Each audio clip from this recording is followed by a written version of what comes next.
Jesus, Master, have mercy on us. We are all familiar with the story of the 10 lepers that were healed by Jesus, and the one who turned back to thank him when he noticed that he had been healed. It's one of the stories that's a staple in Sunday school curriculums, although some of the nuances of the horrors of leprosy are wisely left unarticulated. But a closer look at this story reveals that it has far much more to offer than we think. So we begin stirring the pot of the storyline. First, a rather obvious message about gratitude or thanksgiving rises to the surface. We think, of course, that's what the story is about, giving thanks. But there's more. We keep stirring the pot, throwing in a dash of Greek seasoning, and we soon notice that Jesus sees these lepers differently than you or I might see them. We think maybe we should stir some more.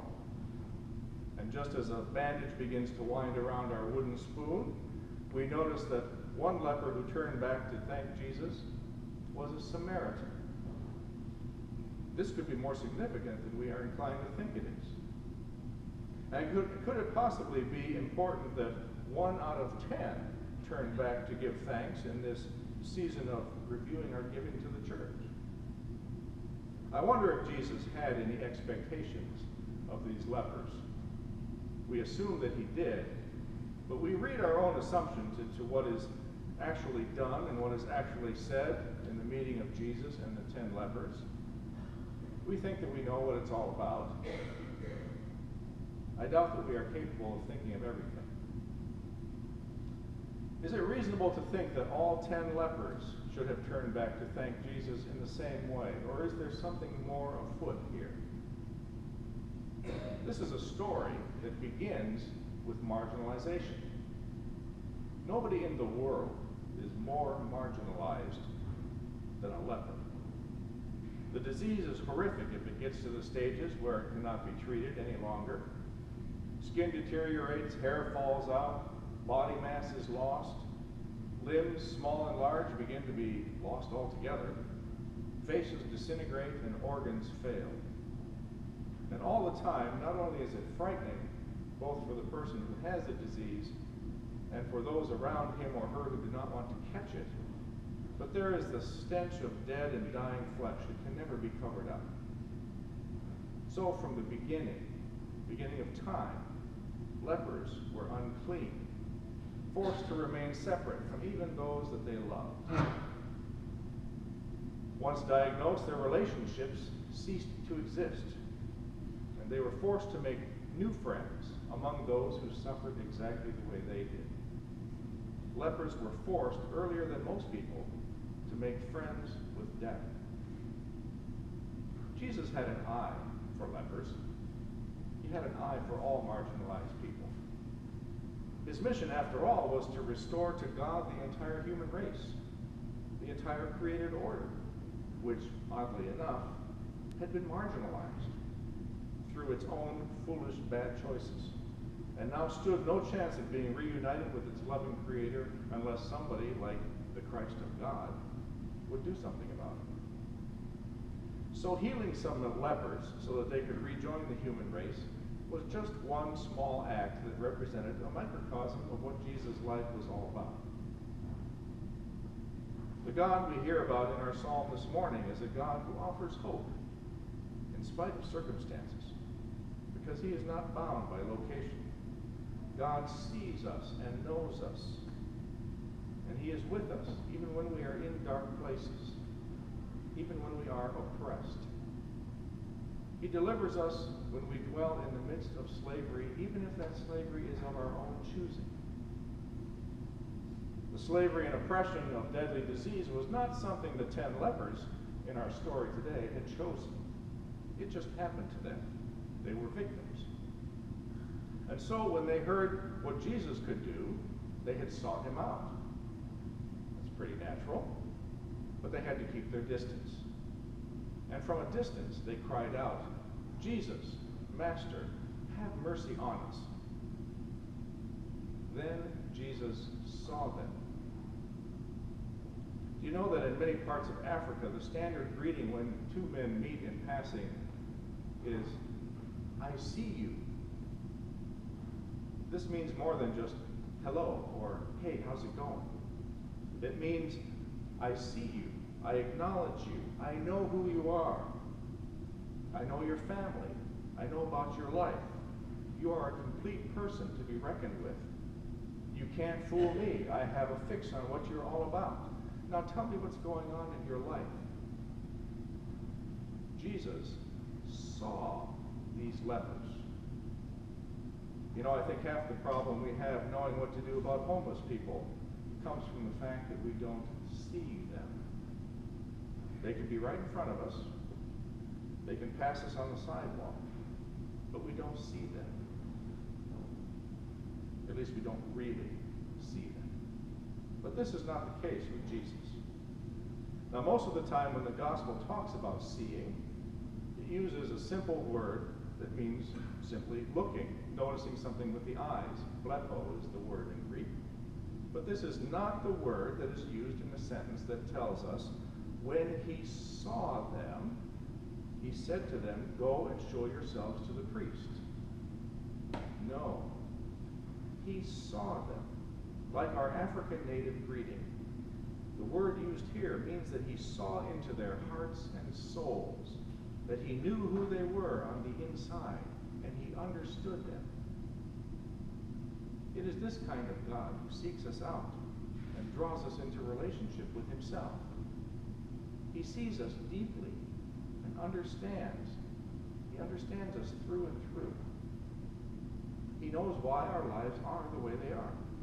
And he comes to change things. He comes to restore things. Because this deep, penetrating sight is the kind of sight that he uses to see, it's also the kind of sight that Jesus wants us to use when we truly see those around us. The lepers keep their distance, and Jesus heals them from a distance. He tells them to go and show themselves to the priest, even before they know that they have been healed. And they do it. But one of the lepers responds differently. As they're all walking down the road, when he sees that he has been made clean, he turns back and throws himself at Jesus' feet and thanks him. And this one guy is a Samaritan. This is significant. You see, the Samaritan leper has been made clean of one kind of uncleanness, like the rest of them have. One kind of uncleanness that separated him from society. But now, even though he is healed from his leprosy, he finds that he is still a Samaritan. He would not be able to show himself to the priests that the other lepers are going to show themselves to, because no Israelite priest would want to associate with him. It doesn't matter that he's been made clean. He's not clean enough.